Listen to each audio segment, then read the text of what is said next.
Welcome to Jayashree teaching class. এখন আমরা চতুর্থ শ্রেণী দ্বিতীয় পর্যায়ক্রমিক মূল্যায়ন 2025-এর পরিবেশ থেকে মডেল কোশ্চেন পেপার 10 সলভ করব। এখানে কি বলেছে দেখো, জল আমাদের দেহকে কি রাখে? সজীব রাখে। উদ্ভিদ পরিবেশকে বিশুদ্ধ করে। আত্মরক্ষার প্রয়োজনে মানুষ হস্যই কুকুর পালন করেছে।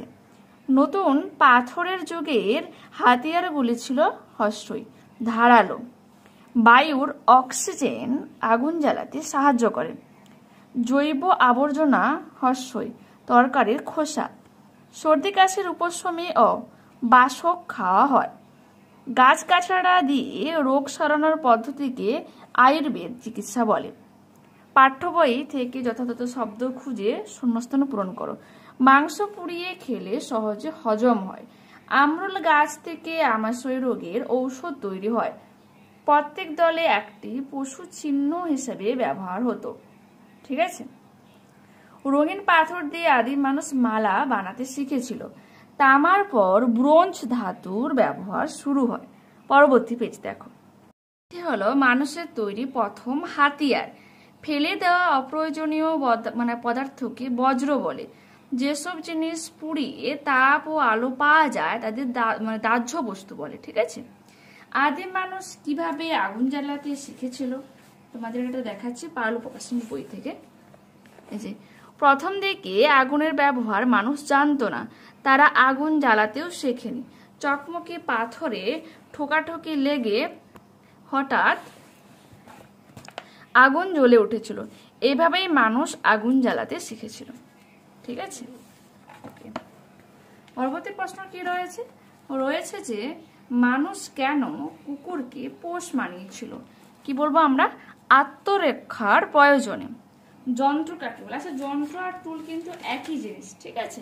ইংরেজিতে এটাকে টুল বলা হচ্ছে, বাংলা সেটাকে কি বলা হচ্ছে? যন্ত্র। বুদ্ধি খাটিয়ে কঠিন কাজকে সহজ করে নেওয়ার জন্য মানুষ নানা রকম যন্ত্রপাতি তৈরি করতে পারে। সেই যন্ত্রপাতিকে বাংলাতে কি বলা হচ্ছে? টুল, যন্ত্র বলা হচ্ছে, আর ইংরেজিতে টুল বলা হচ্ছে। ঠিক আছে। পরবর্তী প্রশ্ন কি রয়েছে?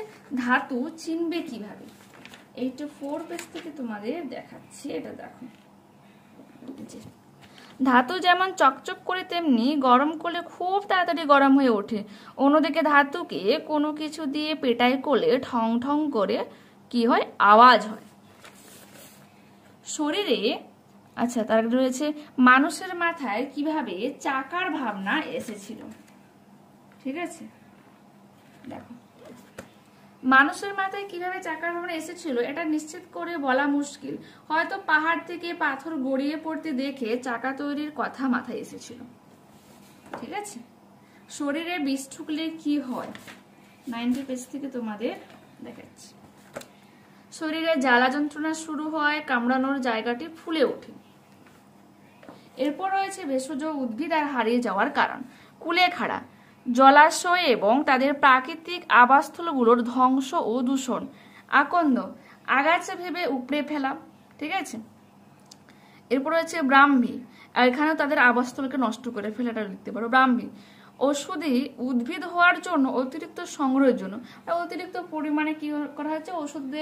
ঔষধ তৈরির জন্য ব্যবহার করার ফলে ব্রাহ্মী কিন্তু প্রায় বিলুপ্তের পথে। প্লাস হচ্ছে আবাসস্থল, বিশেষ করে হলে কি খোলা জমিনে জমিতে হয়ে থাকে, কিন্তু এখন জমিগুলোকে কি করা হচ্ছে? তোমার বেশিরভাগ জায়গায় তোমার খাল বিল, ঝিল, এইসব বিল যেগুলো বলা হচ্ছে তৈরি করা হচ্ছে, ফলে ওই জমি নষ্ট হচ্ছে, ফলে তার ব্রাহ্মীর যে তোমার আবাসস্থল সেটা কিন্তু নষ্ট হয়ে যাচ্ছে। আবর্জনা দেখো এখানে কি কি বলেছে, যে তরকারির খোসা, মাছের মাংস, কাঁটা, নাড়ি ভুড়ি, প্লাস্টিকের বোতল, প্যাকেট, এগুলো। ঠিক আছে। কি করব, কিভাবে সরানো উচিত? দেখো, এই যে তরকারির খোসা ডাস্টবিনে ফেলা উচিত, মাছের আঁশ, কাঁটা, নাড়ির ভুড়ি ডাস্টবিনে ফেলা উচিত, প্লাস্টিকের বোতল যেগুলো রয়েছে ওটা কি নষ্ট করে ফেলা একান্তভাবে প্রয়োজন।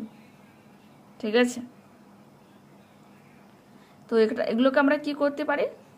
ওই প্লাস্টিকের যে জিনিসপত্রগুলোকে আমরা পুনর্ব্যবহার করতে পারি। ঠিক আছে।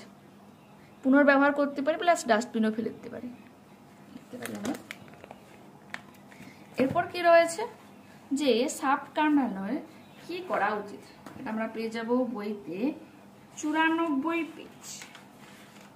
ঠিক আছে। যে দেখো না, রিড করছি না, ধাপ বাই ধাপ তোমরা পেয়ে যাবে। পড়ে রাখবে অবশ্যই, তোমাদের যখন তোমার কাজেও লাগতে পারে, বলা উচিত না, তাও জেনে রাখা অবশ্যই উচিত। ঠিক আছে, কিরকম জায়গাটা বাঁধতে হয় দেখে নাও। ঠিক আছে, এরপর কি রয়েছে, ইস্পাত কি, এটি কি কাজে লাগে। 87 পেজ থেকে তোমাদের দেখাচ্ছি ইস্পাত। দেখো,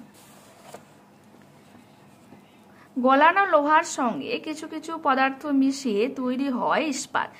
বাড়ি, ব্রিজ, যানবাহন তৈরিতে, কৃষিকাজে, নানা যন্ত্রপাতি তৈরিতে ইস্পাত কাজে লাগে। ঠিক আছে, এরপর আমরা কি বলেছি দেখো, প্রশ্ন কি রয়েছে, মানুষ কিভাবে পাথরের হাতিয়ার তৈরি করতে পারলো। পাল বই থেকে, মানে পাল প্রকাশনী থেকে তোমাদের দেখাচ্ছে, রয়েছে এটা 82 পেজ।